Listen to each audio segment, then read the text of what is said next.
11,000 documents later, what would you say are the most common errors or mistakes that startups do? Writing really poorly and trying all kinds of really dumb growth hack tactics. So I actually started a business called Typewriter Plus that I designed it just for like Central Europe and Poland. I'm like, hey, I want to help people make slide decks and stuff. And it turned out that everybody needed this problem because nobody knows how to write. Nobody knows how to write succinctly either. So I would get like a page of text, and I'd get 1,000 pages of text because I'd get 1,000, 2,000 emails a day. And how am I supposed to even deal with that? So as long as it's like 2 or 3 lines, hey, we got this cool thing that I don't know, puts a rocket pack for kittens. Can we show it to you? And that's all you say. I don't think you got the question. The question was what works is a very, very short, succinct idea. That's or what they mess up. The errors in outreach is writing way too much and really poorly, and also being jerks about it too.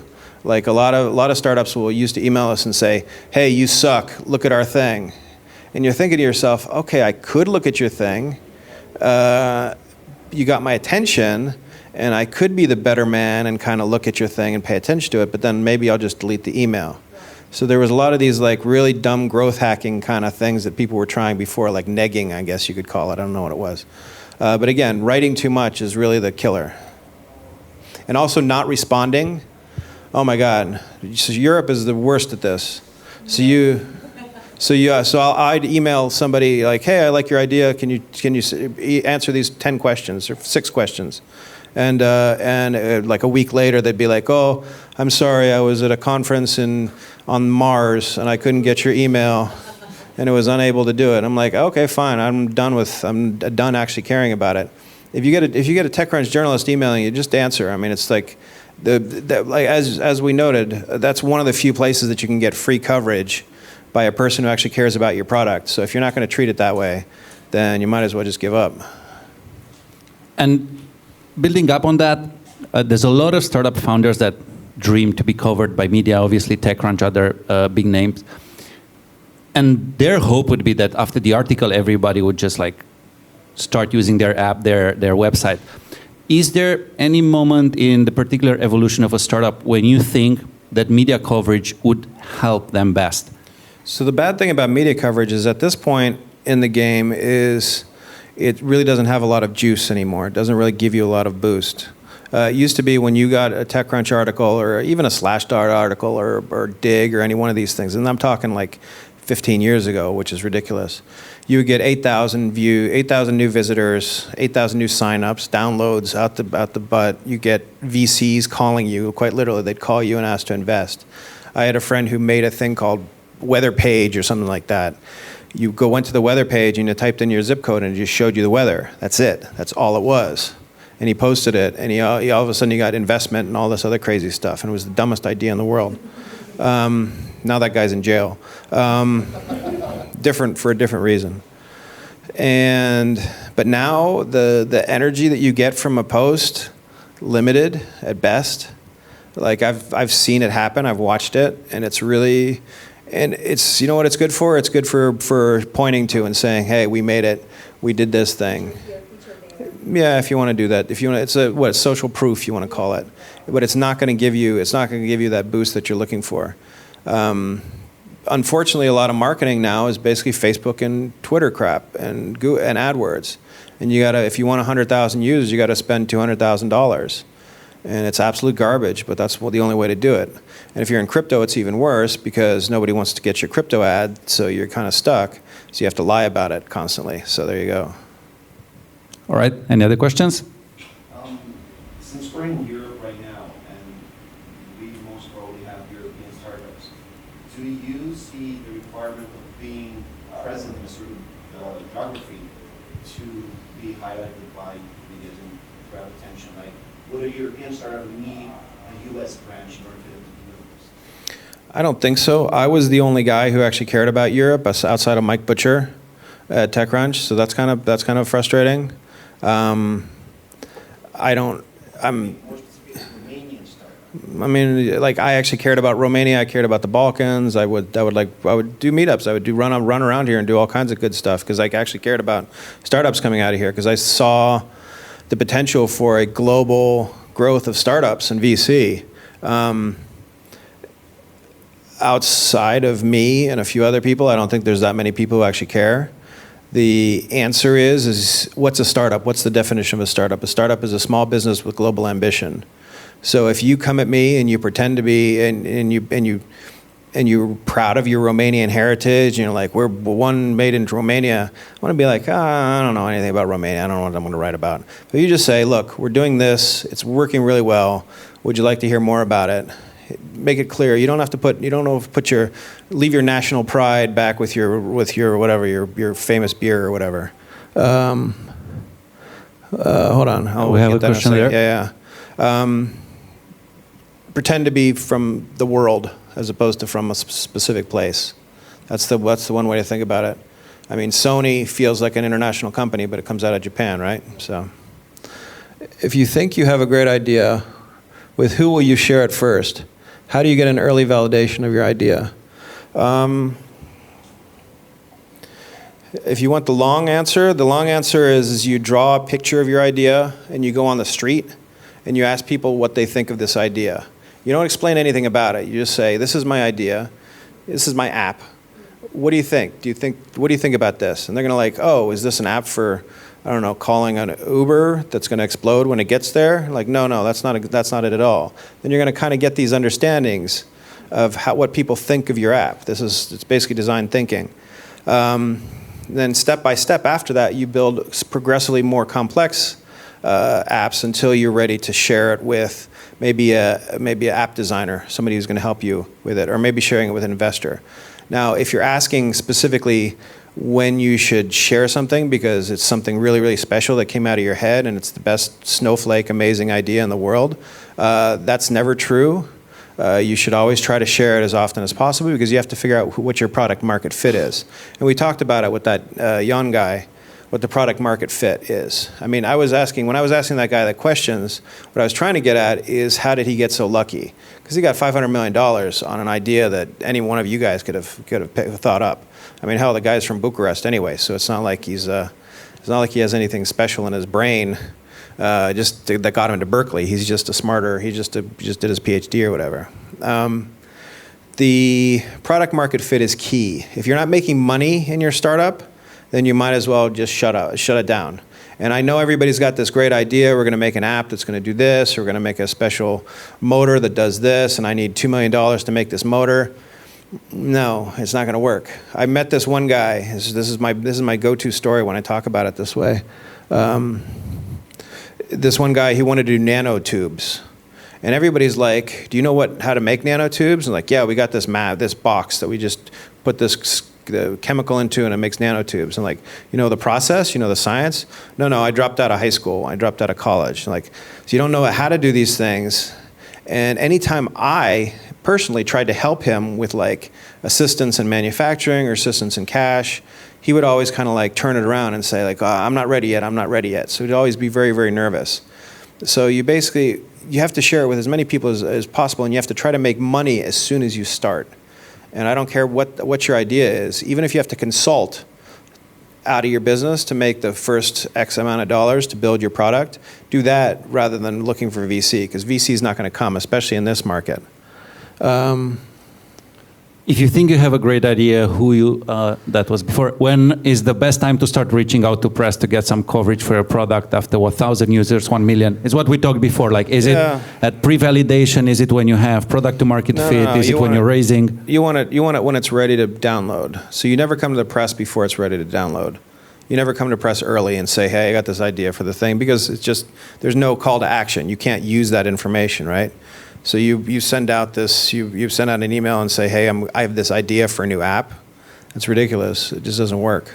So you have to be fairly ready for some traffic. You have to be ready for some marketing. You have to be ready to use the bump that you get So does that mean 1,000 downloads? Maybe, maybe not. Who knows? Maybe probably closer to product to market fit, Yeah, because yeah. like let's assume a great success with like 100,000 visitors after the article. If you don't have a product to market fit, everyone will just go through your onboarding process, no one will use it.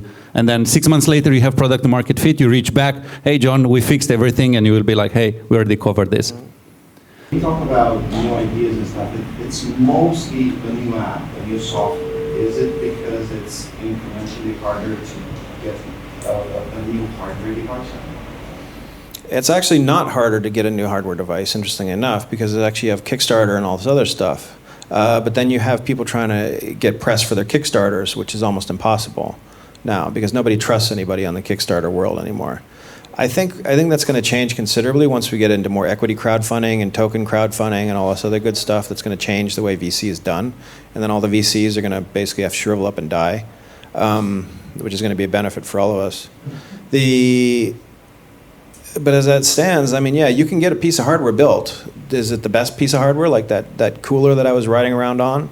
It's fun, but I mean, are you gonna build a business out of it? You have to figure out how you can build a business out of it. Think about Pebble. Pebble was the first smartwatch that everybody loved. It was the greatest thing in the world. Everybody was amazed by it, and in a couple of years, it basically just fizzled out. And it got bought by another thing that I think also fizzled out too, which is pretty wacky. Yes, let's hear it. I really love through your talk, you adopt a few unconventional type of language. Is this something that you would encourage somebody who reaches out to you to make it more unconventional, as opposed to being very corporate language sort of usage? Well, don't curse. No, that's for sure. Yeah. But like using a joke or a bit more different. Look, I mean, you have to be human. I mean, that's the goal. That's the goal. The goal is to reach out. The journalist's goal, and very specific, is to afflict the comfortable and comfort the afflicted. So I consider you guys, as Romanian startups, the afflicted. Nobody pays attention to you. Nobody wants to write about you. So why don't I help you guys? Why don't I figure out how I can help you guys? And if Sony comes to me with some dumb product, I'm like, this is stupid. I don't want to deal with it, because they're already comfortable. They don't need this incremental garbage that I can offer them. So in that respect, yeah, come at it as a human. I have a thing on my website. If you look, how to pitch me, I think it's on Big Wide Logic, my website. It's just, I think we can even look it up. I don't know. We have to activate Windows if we want to do that. Just look for me, John Biggs, how to pitch me, and I think it'll show up. Any other questions? Okay, while you're thinking, okay, let's hear it. What points would I share? Shield. Shill. What coins would I shill? Oh, it's really hard for me to shill coins now because I work at Coinbase and we're not supposed to shill any coins. Look, I mean, I've maintained my career by not shilling stuff. I haven't taken any bribes. I haven't taken any payola. If you pay a journalist, I don't know what the hell you're thinking, but A, that's not a journalist, and B, you're really dumb. Unfortunately, it's happening now. Like Gizmodo, for example, doesn't take ads anymore. They take affiliate links. So they do. It's really, really, really a fine line between clever and stupid over there. I wish it weren't that way, but I have no control over it, and it's only going to get worse. And there's all these influencers that are trying to screw you. Influencers are trying to get free product or whatever out of you guys. I would just, again, you just got to spend the money. I mean, if you're going to advertise, you advertise, and you go to where the people are. Getting somebody else to advertise for you, even if they have 1 million followers. I've been tweeted by people with 1 million followers, 40 million followers. It's useless, absolutely useless for conversion. Completely useless to a degree that's like, it should be unacceptable. If I have somebody has 1 million followers and they tweet me like something that I'm trying to sell, even if it's like a kid's book or something like that, and I get nothing out of it, it's like you can 100% tell what the hell's going on in this industry by that, because it's completely useful as a medium for selling things. People don't activate based on those things. What do they activate on? They activate on funny pictures on Facebook. They activate on, I don't know, what did I buy recently? I bought cutlery that fits into a box, so I don't have to carry around and use plastic forks anymore. I mean, that's really dumb. And it's been around since, I don't know, the Swiss Army was invented. But yeah, it got my attention, right? And it made me interested. So. Probably what you said, I really like that you touched on that. There was this Instagrammer that had 25 million or something like that, and she could not sell like 20 t-shirts or something. Yeah. So following that, what if there is a bad review from an influencer of that? How should you pay attention to it at all, or completely ignore it? So I'm a little old-fashioned, and I think that all online social media is complete garbage. So if it's positive, it's negative. It really has no bearing on your product or brand. Quite honestly, I mean, think about it. What's it directly going to affect? If somebody on Twitter says that Pepsi sucks, think about who follows that. So I'll give you an example. Let's see what I have. I have 39,000 followers on Twitter. And this is probably more than anybody else in the room, and I'm not being proud about it. I'm just going to see. Okay, let's see what I got. So I tweeted something yesterday, and we'll give you like an idea of how many. If the network worked, it would be great. Here, let's let it load.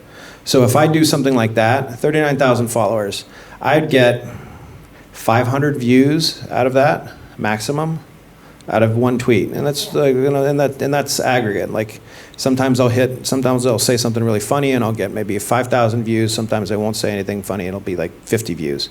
And actual interactions with a video or a link or anything like that is 8 maximum. So you really have to think about that.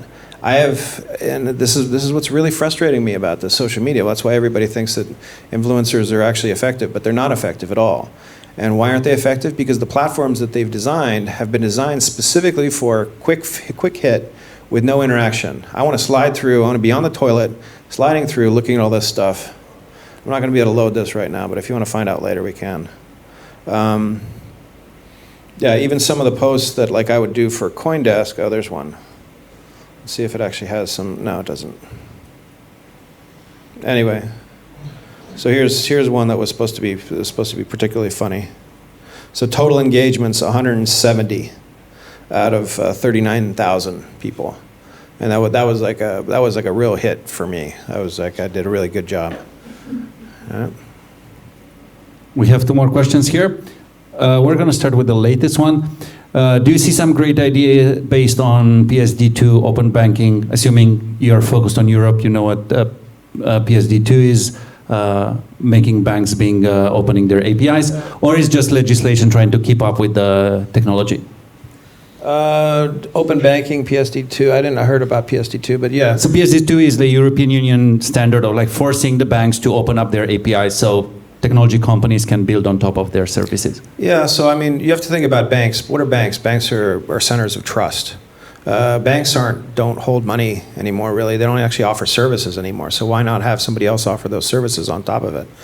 The bank is basically just this idea that you put some cash into it and it's not going to go away very soon, unless it all goes under somehow.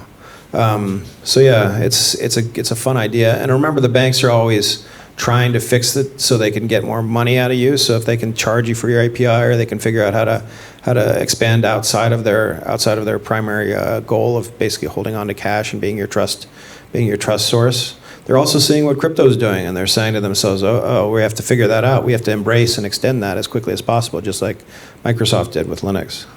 And you think that banks are going to continue to look into crypto blockchain applications? Yeah, and the reason why is because younger people are joining banks.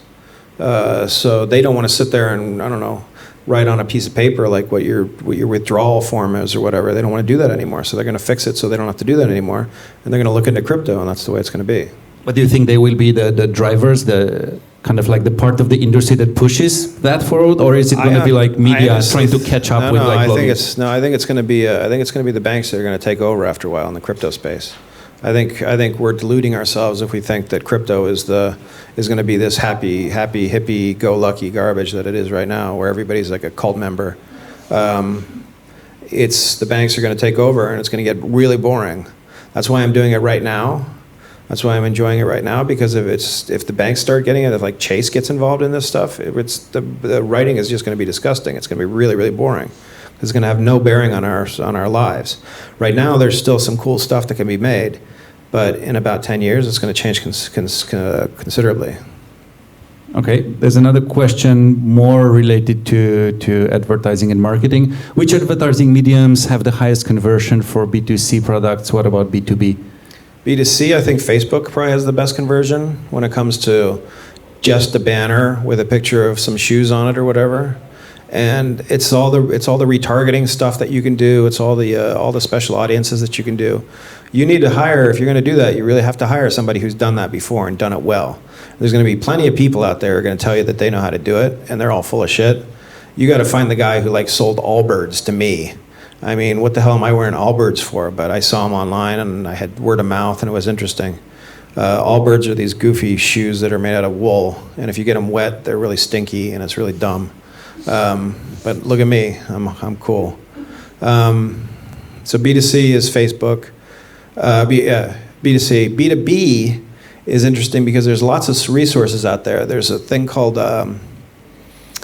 AppSumo, which is a friend of mine. He does a really good thing. He has a single email that he sends out, and it's just a page of like it's a write up of a product. And he says, if you need something to make banners, Banner Snack, for example, you need something to make banners, try this. If you click here, you'll get $49 for a year access. And you basically have to give away a lot. That's actually a really good MVP test. And I don't know how much it costs anymore. I've been trying to get in there, and I haven't been able to get in touch with him. But it costs a little bit, but it's actually a good MVP test. You tell people, here, try my thing. I'm going to give it to you for $49 or whatever. And you're going to get it, and you're going to get the whole product, assuming that it works. You also have to sell something that works. But this guy works really well. AppSumo, it's called.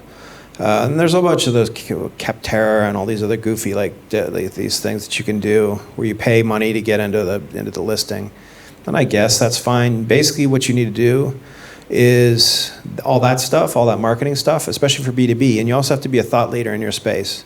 This is what I actually recommend to a lot of people, is actually writing blog posts about your topic. And I don't mean all this high and mighty stuff where I'm an entrepreneur and you're a peon. I want you guys to write about how I fixed this for else loop in my Python code when I was trying to connect this, I don't know, some library with something else and it wasn't working. That kind of detailed stuff, remember what that is. That's evergreen content that shows up everywhere. So if I say on Stack Exchange or whatever, like a Stack Exchange style post, and I say, here's how to fix this specific problem that we had with our software, that's actually a really big draw. And people are going to be like, oh, who fixed this thing? Oh, these guys fixed this thing. Maybe I can help them. Maybe I ask them for more advice, that kind of thing.